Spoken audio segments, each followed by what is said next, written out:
bati ko sa wali ya. Ano sa yung Abraham? If you want to know the congregation is, if you want to know what the pastor is, look the congregation. Kasi if you want to know what the pastor is, look their congregation. Ito na lang yung congregation, ano man lang yung pastor? Congregation sa akin, nagkapa ng punto sa ito ng mensahe mga kabra. Hindi mo hindi na maglayo ang inyong batasan sa nagpangamudlay sa inyo. Congregation sa Lord. Kaya nagkakabuhin, kamo sige na pagkaon niya. Nagkakabuhin, kita sige na pagkaon sa mensahe sa inyo. Amen.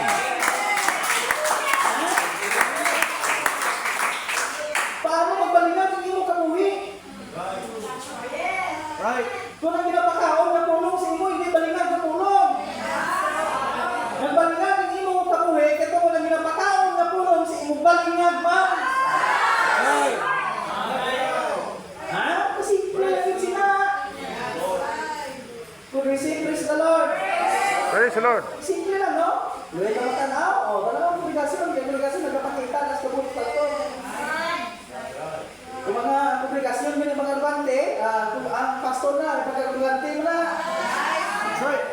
Kung ang publikasyon yan, yung batasan, ay basis pastor yung batasan. Kung ang publikasyon yan, malungkot sa kotso, basis pastor niya, mo man ang batasan niya. Ha? Praise the Lord. Yan, malalakot ka ba? Eh, may ko sa sentence na ito lang, basahan at tulatan. Publikasyon sa Lord. Kung makita mo sa kongregasyon na pagustuhan na lang, basing pastor na nagpagustuhan. Pero kung makita mo kongregasyon na nagmaiinom sa pagkabuhis ng pulong, buksing gano'n na nagpakaon siya may iinom.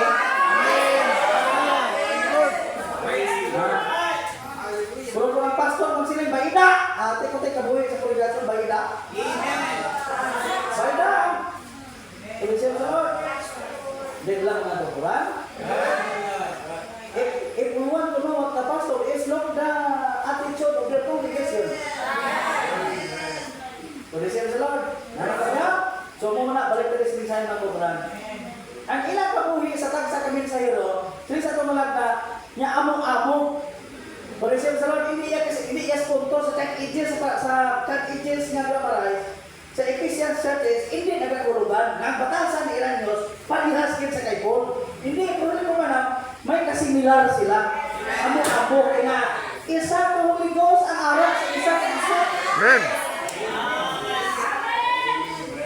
Ate ko na ang batasan sa Diyos. Praise the Lord, ang Diyos ng Espiritu, na nagbatasan silang tao. Nagkikilala ta sa tunadlaw, kag-amuman ng Holy Ghost, ang ari sa tuntuman.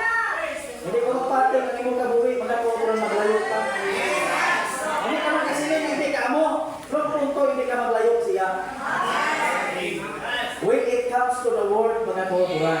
When we speak to receive the Lord, ha? Simple, ha? Simple, no? Simple lang. Sa panimalayan mo muna, buti ayon. Loyal ka balaan mo ba? Loyal ka nga mabalaan ang bana? Kano ang nasawa? Eh kung ano nasawa, ano lang bana? Ano mo na sa church? To receive the Lord. Simple tayo. Pero bakit ka mo silang wali na? Yung sulit talaga. No, sila niya. Thank you, Lord.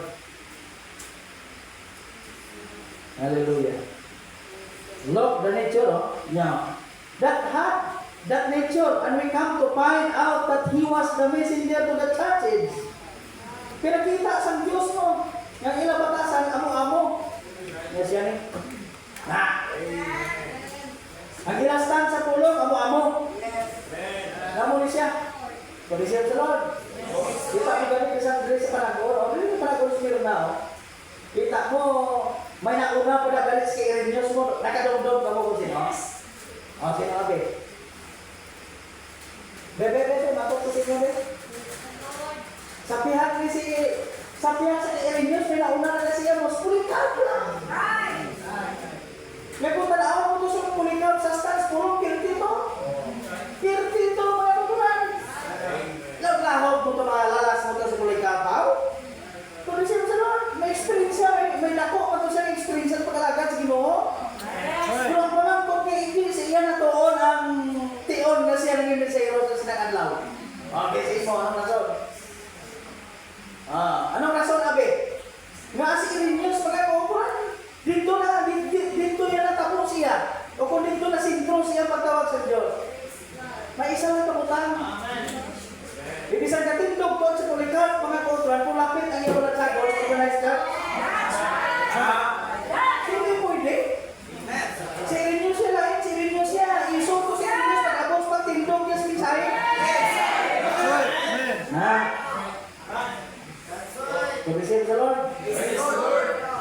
Padayon ta. Isog sa pulong.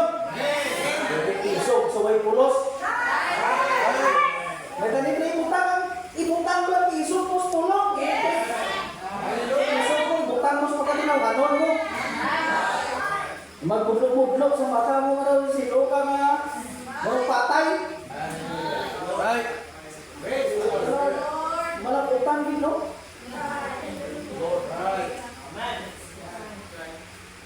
Tumisip ka lang. Padayon ta.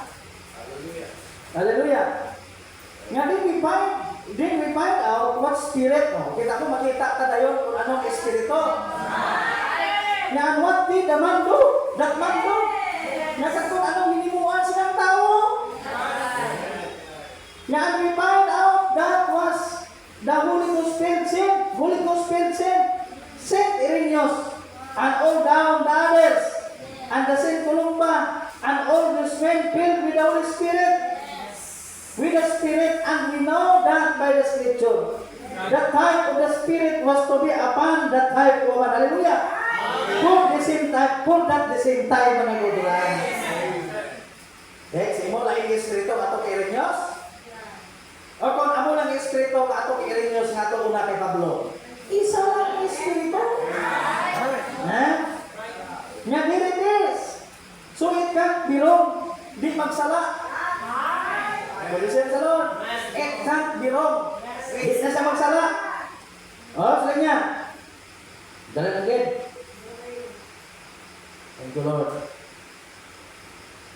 Basahin ko lang direkta ko na problema ko na ang may kulitin na gamit ibabanan. Nga that does more to me than anything. Sa likod ba naman, that does more to me than anything. Nga I know of sin. Nga because it's God's word speaking itself. Nga when I hear God say something, I say amen. That's true. Amo lagi na karang limon sa tao.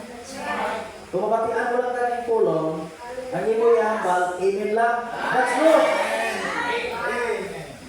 Nga that's it. Nga mula na siya. Nga will God see that would happen that way, and we found it in history and by the Scripture. Matabo